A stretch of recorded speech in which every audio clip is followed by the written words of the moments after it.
శ్రీ గణేశాయ నమః. శ్రీ సరస్వత్యై నమః. శ్రీ గురుడ్యో నమః. కలియుగంలో శ్రీదత్తాత్రేయుల వారి మొదటి అవతారం అయిన శ్రీపాద శ్రీవల్లభుల అవతార వృత్తాంతం. ధర్మాన్ని, ధర్మాత్ములను రక్షించి దుష్టుల దౌష్ట్యాన్ని రూపుమాపటానికే భగవంతుడు తన లీలచేత మానవ రూపంలో అవతరిస్తుంటాడు. ఈ కలియుగంలో గూడా అలానే పవిత్ర గోదావరి సమీపంలో ఉన్న పిఠాపురం అనే అగ్రహారంలో ఆయన అవతరించారు. పిఠాపురంలో అప్పలరాజు శర్మ, సుమతి అనే పుణ్య దంపతులుండేవారు. వారు బ్రాహ్మణులు, ఆపస్తంభన శాఖకు చెందినవారు, దత్తభక్తులు.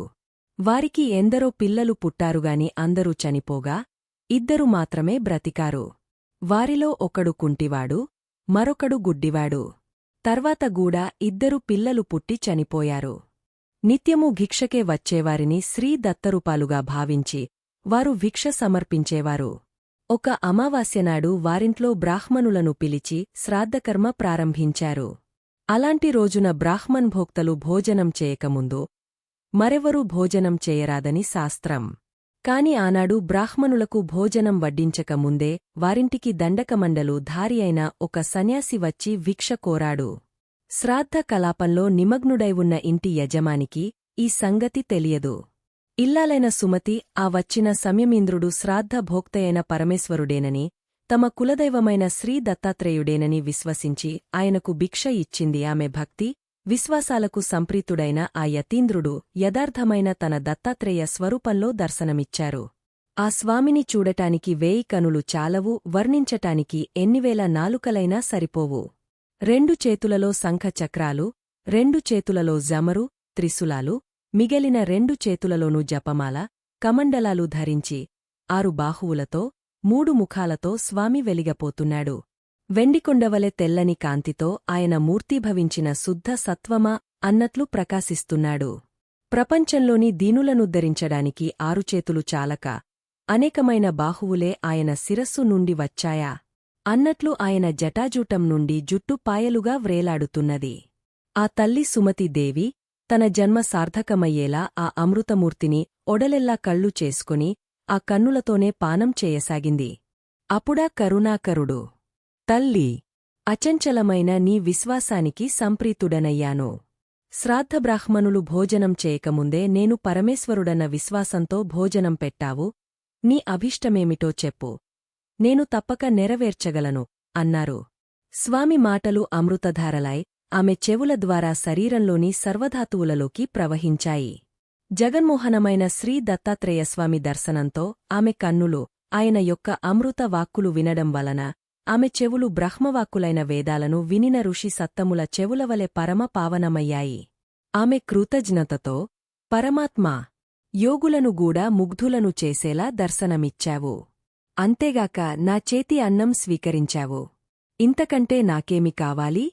నేను ధన్యురాలను. ఈనాటి శ్రాద్ధదేవతలైన మా పితృదేవతలు గూడా ధన్యులయ్యారు.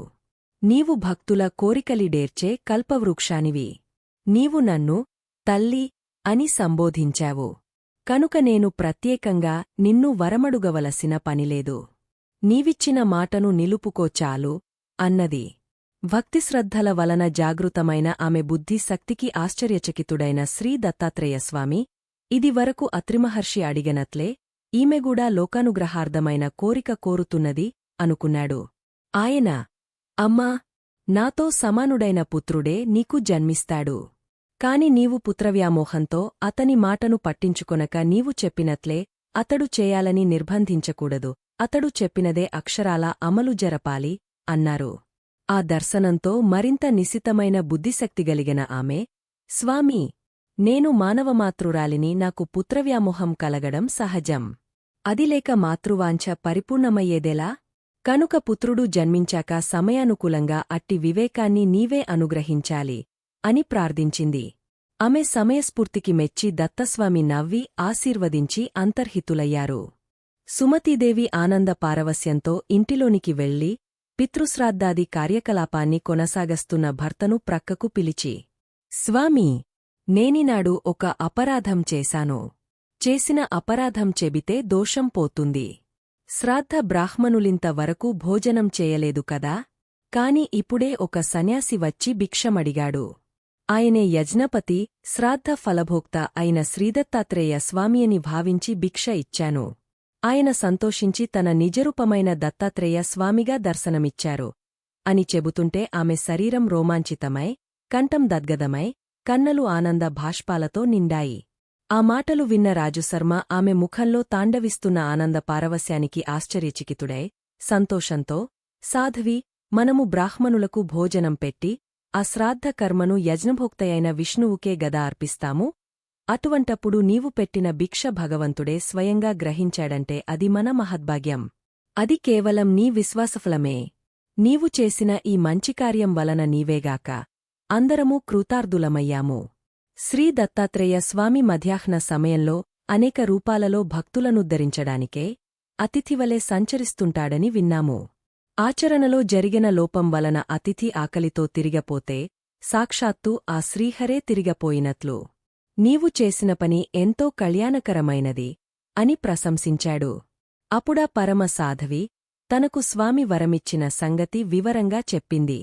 రాజుశర్మ ఆనందభరితుడాయ్, కళ్యాణి, నీవు మన వంశానికి ప్రపంచానికి గూడా మంగళకరమైనదే కోరావు. నేను ధన్యుణ్ణి అని ఆమెను మనసారా అభినందించి మిగిలిన శ్రాద్ధ కలాపాన్ని యథావిధిగా పూర్తిచేశాడు. తర్వాత ఆ సతీమతల్లి సుమతీదేవి గర్భం ధరించి ఒక భాద్రపద శుక్ల చతుర్దినాడు ఉదయం శుభముహూర్తంలో కాలాతీతుడు, పుట్టుక లేనివాడు అయిన భగవంతునికి పుట్టుకనిచ్చింది.